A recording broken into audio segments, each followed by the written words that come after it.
Yes, a bad night for Gooners that travelled up to the northeast. It's a long way back. It's a long way back on any night, but when you've lost away on a Monday night, it must feel that little bit longer to get yourself back from there. If you travelled up there, kudos to you.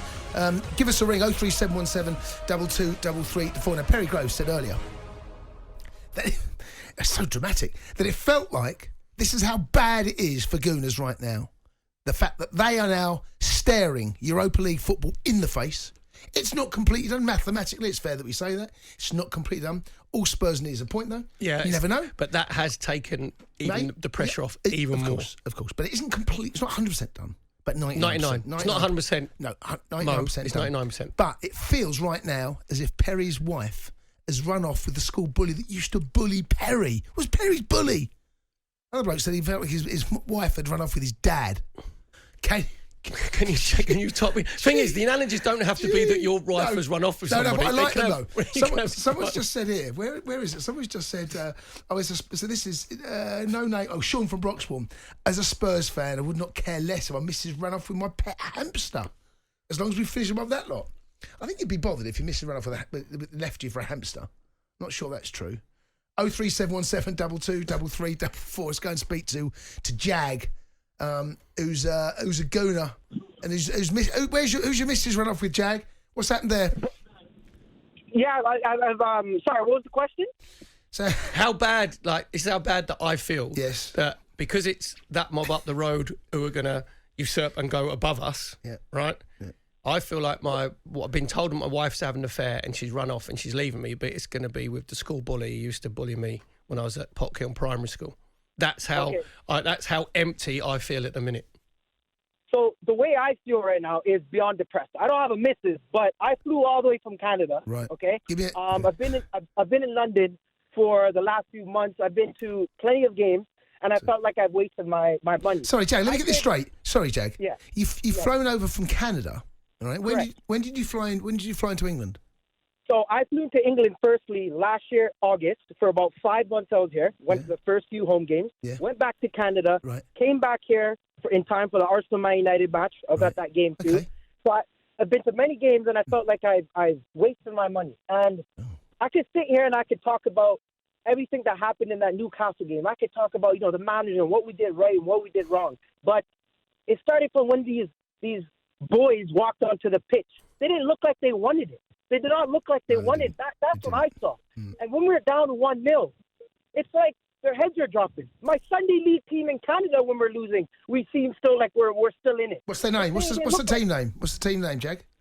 In Canada, my Sunday league team name is 905 FC. 905 FC? That is correct. 905 FC. Jag, I don't think because they didn't want it. If you see the disappointment, you see all the players on the pitch afterwards. I think there's just a lack of belief and there's a lack of experience in these players when they find themselves in this position. And I agree with you. When at 0-0, that was result getting us the way that we played and the way that we started. We were totally dominated. Getting at half-time 0-0 was a major result. Then you expect a reaction. Then you expect some cajoling. You expect some rollickings. You expect some fire. There wasn't that. And the worrying thing going forward is if we could have got in the Champions League, then you can go and obviously get better standard of players because they want to come and play for you. This could set us back probably a season, maybe two seasons. Yeah. Because there's got to be proper invest. This team needs to go and buy established players who are 27, 28. That you ain't got to wait for them to develop because there's too many players that are developing, which is great, and the potential's there.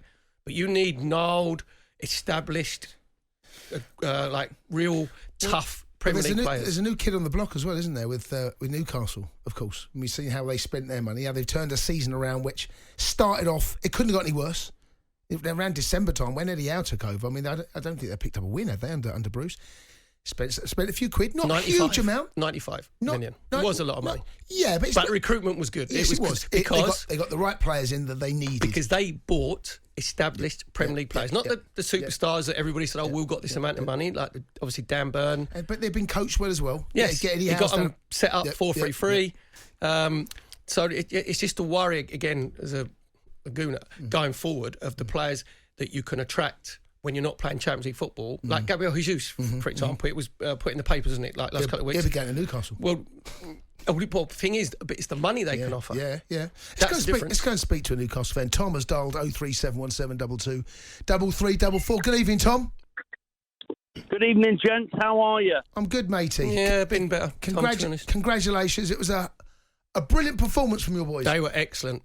It all over the pitch. Well, thank you very much. Vibrancy, togetherness. Yes, I called up. I listen every night, so great show. I probably called up 2-3 months ago and said Newcastle would finish between 43 and 46 points. And at the time, that was me stabbing at the dark. Yeah. To be honest with you, when Eddie Howe got appointed, I kind of felt it wasn't our first choice. But where we were as a club, we had nobody else to go with. It was kind of the first job, and then maybe after a couple of seasons, if Eddie Howe didn't succeed and bring us up, we'd go for a top manager like Conte, Jose. Yeah, those days will come. I'll tell you what, hats off where it is. Yeah. He has done an absolute fantastic job. He has. And I am so proud to be a Newcastle fan. And I just think he's conducted himself fantastic. What can you do next season then? About the money. Hang on a minute. What can you do next season? Everyone's talking about the money, but we haven't really spent any money yet. We spent 95 million. 100 million, which is like a toothpick in the Premier League. Before this, we haven't spent anything. No. We had Gini Wijnaldum, Hatem Ben Arfa. We had all these players and actually just sold them. Oh, hold on. We've got a Spurs fan. It's GJ, the Spurs fan. A very happy GJ, I'm guessing. Good evening, GJ. How you doing, boys? You all right? I'm all right, yeah. All right, GJ. Yeah, it looks like you're going to be joining us for the old Champions League next season, GJ. Listen, all right. All we hear is about this word, Spursy. Yep. Can we invent this word, Arsey? We have to invent that word, Arsey. No, but you had it first. Arsenal have been Spursy. I'll give you that.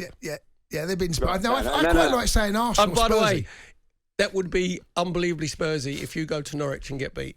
Oh, yeah. We can all live in hope, mate. But listen, you're not wrong. You guys have bottled it hard, and trust me, I, as a Spurs fan, all my life, I know all about bottle jobs. Tonight, you guys, you dropped your balls.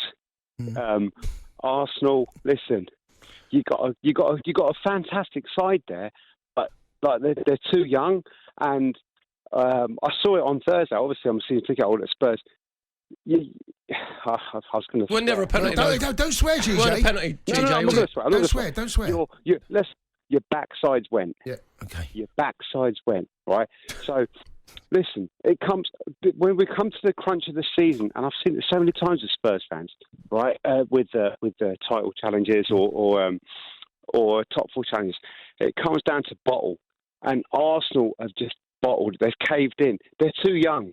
They're not ready, and. Listen, it couldn't happen to a nicer team. You're absolutely loving it. Thing is, to be fair, if it was Arsenal fans have been exactly the same. If it's their way around, and unfortunately, we're on the ropes at the minute. Yes, we got.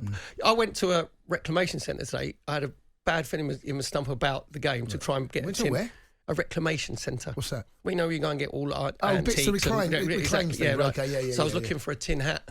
So I sort of half expected this was coming. And that's what I felt. I got my metaphorical tin hat on. Thingbob state place. See if you could say, what was it? Wherever they went today. Reclamation centre. Where were you at the reclamation Looking for a tin hat.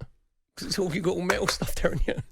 You knew it. You knew what was coming. Yes. 03717. That's the sad thing as well. I think a lot of Arsenal fans would say, we sort of half felt this coming. Well, Rufy, the producer, came in. His anticipation was this. There's nothing going to be cheer about. It's going to come in two days on the spin watching Arsenal, and 2 games they've lost to 0. But we're still in Europe though. Still positive there. Still got Thursday night football. You got Europa League football.